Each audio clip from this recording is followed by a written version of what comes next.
Green Gables by Lucy Maud Montgomery. Chapter 18. Anne to the Rescue.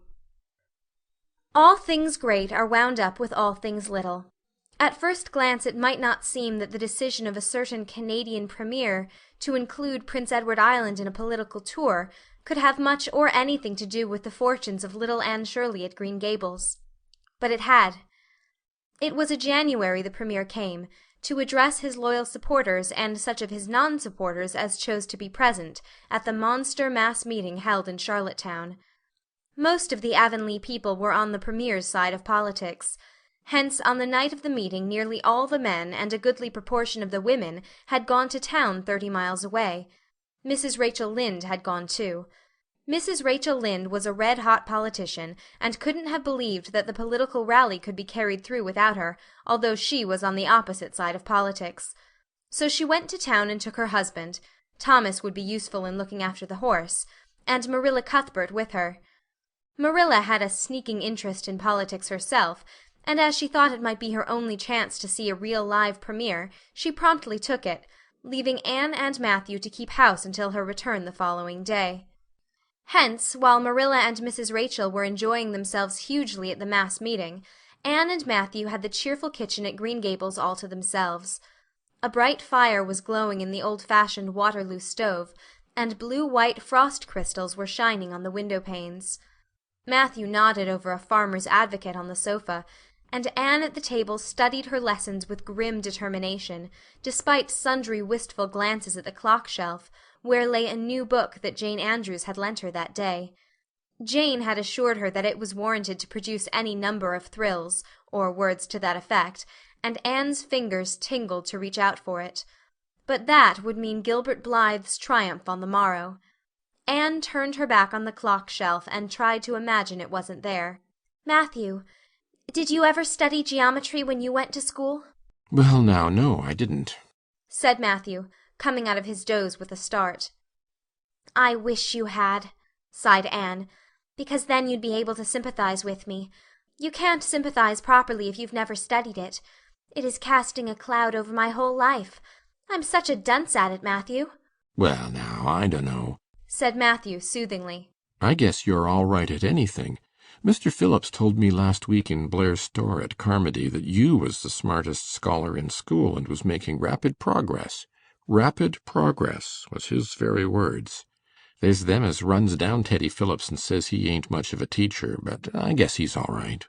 Matthew would have thought anyone who praised Anne was all right. "I'm sure I'd get on better with geometry if only he wouldn't change the letters," complained Anne. "I learn the proposition off by heart, and then he draws it on the blackboard and puts different letters from what are in the book, and I get all mixed up.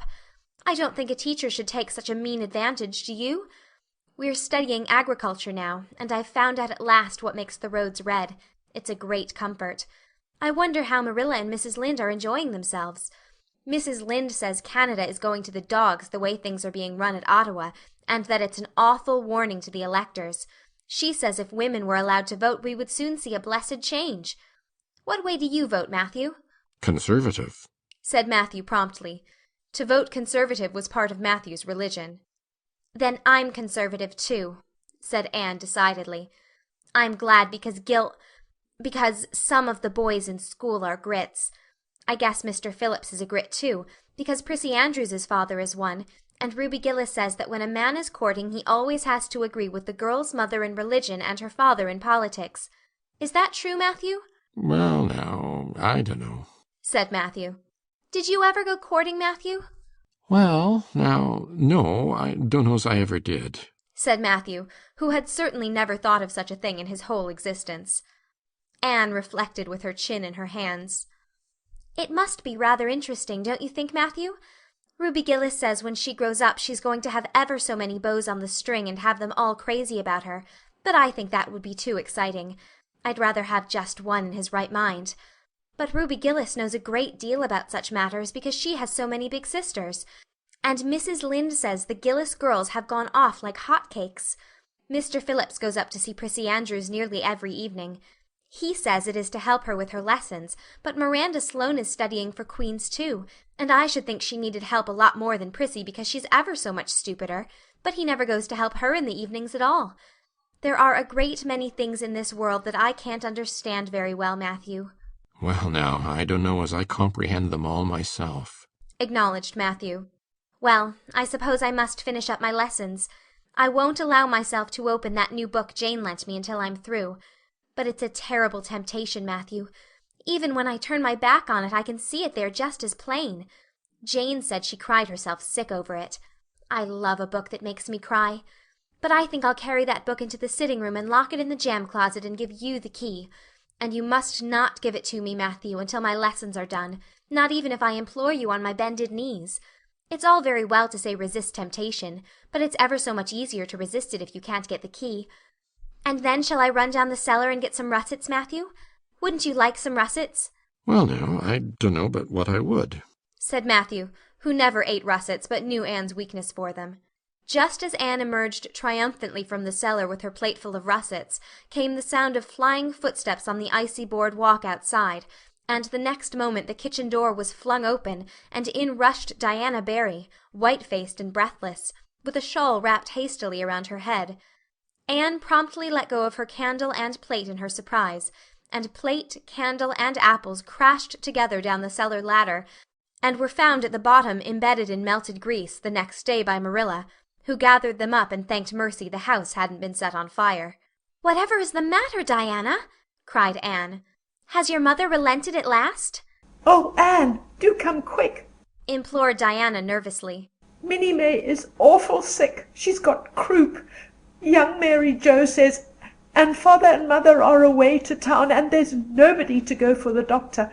Minnie May is awful bad, and young Mary Joe doesn't know what to do. And, oh, Anne, I'm so scared." Matthew, without a word, reached out for cap and coat, slipped past Diana, and away into the darkness of the yard. "He's gone to harness the sorrel mare to go to Carmody for the doctor," said Anne, who was hurrying on hood and jacket. "I know it as well as if he'd said so. Matthew and I are such kindred spirits I can read his thoughts without words at all." "I don't believe he'll find the doctor at Carmody," sobbed Diana. "I know that Dr. Blair went to town, and I guess Dr. Spencer would go too. Young Mary Joe never saw anybody with croup, and Mrs. Lynde is away. Oh, Anne!" "Don't cry, Di," said Anne cheerily. "I know exactly what to do for croup. You forget that Mrs. Hammond had twins 3 times. When you look after 3 pairs of twins you naturally get a lot of experience. They all had croup regularly. Just wait till I get the ipecac bottle. You mayn't have any at your house. Come on now." The 2 little girls hastened out hand in hand and hurried through Lover's Lane and across the crusted field beyond, for the snow was too deep to go by the shorter wood way. Anne, although sincerely sorry for Minnie May, was far from being insensible to the romance of the situation, and to the sweetness of once more sharing that romance with a kindred spirit. The night was clear and frosty, all ebony of shadow and silver of snowy slope. Big stars were shining over the silent fields. Here and there the dark-pointed firs stood up with snow powdering their branches and the wind whistling through them. Anne thought it was truly delightful to go skimming through all this mystery and loveliness with your bosom friend, who had been so long estranged. Minnie May, aged 3, was really very sick. She lay on the kitchen sofa feverish and restless, while her hoarse breathing could be heard all over the house. Young Mary Joe, a buxom, broad-faced French girl from the Creek, whom Mrs. Barry had engaged to stay with the children during her absence, was helpless and bewildered, quite incapable of thinking what to do, or doing it if she thought of it. Anne went to work with skill and promptness. "Minnie May has croup all right. She's pretty bad, but I've seen them worse. First we must have lots of hot water. I declare, Diana, there isn't more than a cupful in the kettle. There, I've filled it up, and Mary Joe, you may put some wood in the stove. I don't want to hurt your feelings, but it seems to me you might have thought of this before if you'd any imagination. Now I'll undress Minnie May and put her to bed, and you try to find some soft flannel cloths, Diana. I'm going to give her a dose of ipecac first of all." Minnie May did not take kindly to the ipecac, but Anne had not brought up 3 pairs of twins for nothing. Down that ipecac went, not only once, but many times during the long, anxious night when the 2 little girls worked patiently over the suffering Minnie May, and young Mary Joe, honestly anxious to do all she could, kept up a roaring fire and heated more water than would have been needed for a hospital of croupy babies. It was 3 o'clock when Matthew came with a doctor, for he had been obliged to go all the way to Spencervale for one. But the pressing need for assistance was past. Minnie May was much better, and was sleeping soundly. "I was awfully near giving up in despair," explained Anne. "She got worse and worse, until she was sicker than ever the Hammond twins were, even the last pair. I actually thought she was going to choke to death. I gave her every drop of ipecac in that bottle, and when the last dose went down I said to myself, not to Diana or young Mary Joe, because I didn't want to worry them any more than they were worried, but I had to say it to myself just to relieve my feelings, this is the last lingering hope, and I fear 'tis a vain one. But in about 3 minutes she coughed up the phlegm and began to get better right away. You must just imagine my relief, doctor, because I can't express it in words. You know there are some things that cannot be expressed in words." "Yes, I know," nodded the doctor. He looked at Anne as if he were thinking some things about her that couldn't be expressed in words. Later on, however, he expressed them to Mr. and Mrs. Barry. "That little red-headed girl they have over at Cuthbert's is as smart as they make 'em.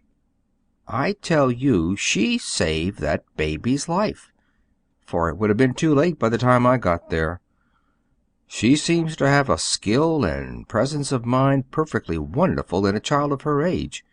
I never saw anything like the eyes of her when she was explaining the case to me." Anne had gone home in the wonderful white frosted winter morning, heavy-eyed from loss of sleep, but still talking unweariedly to Matthew as they crossed the long white field and walked under the glittering fairy arch of the Lovers' Lane maples. "Oh, Matthew, isn't it a wonderful morning? The world looks like something God had just imagined for his own pleasure, doesn't it? Those trees look as if I could blow them away with a breath. Poof! I'm so glad I live in a world where there are white frosts, aren't you? And I'm so glad Mrs. Hammond had 3 pairs of twins after all. If she hadn't I mightn't have known what to do for Minnie May. I'm real sorry I was ever cross with Mrs. Hammond for having twins. But oh, Matthew, I'm so sleepy. I can't go to school. I just know I couldn't keep my eyes open and I'd be so stupid. But I hate to stay home, for some of the others will get head of the class, and it's so hard to get up again. Although of course the harder it is the more satisfaction you have when you do get up, haven't you?" Well, now, I guess you'll manage all right, said Matthew, looking at Anne's white little face and the dark shadows under her eyes. You just go right to bed and have a good sleep. I'll do all the chores. Anne accordingly went to bed, and slept so long and soundly that it was well on in the white and rosy winter afternoon when she awoke, and descended to the kitchen, where Marilla, who had arrived home in the meantime, was sitting knitting. "Oh, did you see the premier?" exclaimed Anne at once. "What did he look like, Marilla?" "Well, he never got to be premier on account of his looks," said Marilla. "Such a nose as that man had. But he can speak. I was proud of being a conservative. Rachel Lynde, of course, being a liberal, had no use for him. Your dinner is in the oven, Anne, and you can get yourself some blue plum preserve out of the pantry. I guess you're hungry. Matthew has been telling me about last night. I must say it was fortunate you knew what to do. I wouldn't have had any idea myself, for I never saw a case of croup. There now, never mind talking till you've had your dinner. I can tell by the look of you that you're just full up with speeches, but they'll keep." Marilla had something to tell Anne, but she did not tell it just then, for she knew if she did Anne's consequent excitement would lift her clear out of the region of such material matters as appetite or dinner. Not until Anne had finished her saucer of blue plums did Marilla say, "Mrs. Barry was here this afternoon, Anne. She wanted to see you, but I wouldn't wake you up. She says you saved Minnie May's life, and she is very sorry she acted as she did in that affair of the currant wine. She says she knows now you didn't mean to set Diana drunk, and she hopes you'll forgive her, and be good friends with Diana again. You're to go over this evening if you like, for Diana can't stir outside the door on account of a bad cold she caught last night. Now, Anne Shirley, for pity's sake, don't fly up into the air." The warning seemed not unnecessary, so uplifted and aerial was Anne's expression and attitude as she sprang to her feet, her face irradiated with the flame of her spirit. "Oh, Marilla, can I go right now, without washing my dishes? I'll wash them when I come back, but I cannot tie myself down to anything so unromantic as dishwashing at this thrilling moment." "Yes, yes, run along," said Marilla indulgently. "Anne Shirley, are you crazy? Come back this instant and put something on you. I might as well call to the wind. She's gone without a cap or wrap. Look at her tearing through the orchard with her hair streaming. It'll be a mercy if she doesn't catch her death of cold." Anne came dancing home in the purple winter twilight across the snowy places. Afar in the southwest was the great shimmering pearl-like sparkle of an evening star in a sky that was pale golden and ethereal rose over gleaming white spaces and dark glens of spruce. The tinkles of sleigh bells among the snowy hills came like elfin chimes through the frosty air, but their music was not sweeter than the song in Anne's heart and on her lips. "You see before you a perfectly happy person, Marilla," she announced. "I'm perfectly happy. Yes, in spite of my red hair. Just at present I have a soul above red hair. Mrs. Barry kissed me and cried and said she was so sorry and she could never repay me. I felt fearfully embarrassed, Marilla, but I just said as politely as I could, 'I have no hard feelings for you, Mrs. Barry. I assure you once for all that I did not mean to intoxicate Diana, and henceforth I shall cover the past with the mantle of oblivion.' That was a pretty dignified way of speaking, wasn't it, Marilla? I felt that I was heaping coals of fire on Mrs. Barry's head. And Diana and I had a lovely afternoon. Diana showed me a new fancy crochet stitch her aunt over at Carmody taught her. Not a soul in Avonlea knows it but us, and we pledged a solemn vow never to reveal it to anyone else. Diana gave me a beautiful card with a wreath of roses on it and a verse of poetry. 'If you love me as I love you, nothing but death can part us two.' And that is true, Marilla. We're going to ask Mr. Phillips to let us sit together in school again, and Gertie Pye can go with Minnie Andrews. We had an elegant tea. Mrs. Barry had the very best china set out, Marilla, just as if I was real company. I can't tell you what a thrill it gave me. Nobody ever used their very best china on my account before. And we had fruit cake and pound cake and doughnuts, and 2 kinds of preserves, Marilla. And Mrs. Barry asked me if I took tea, and said, 'Pa, why don't you pass the biscuits to Anne?'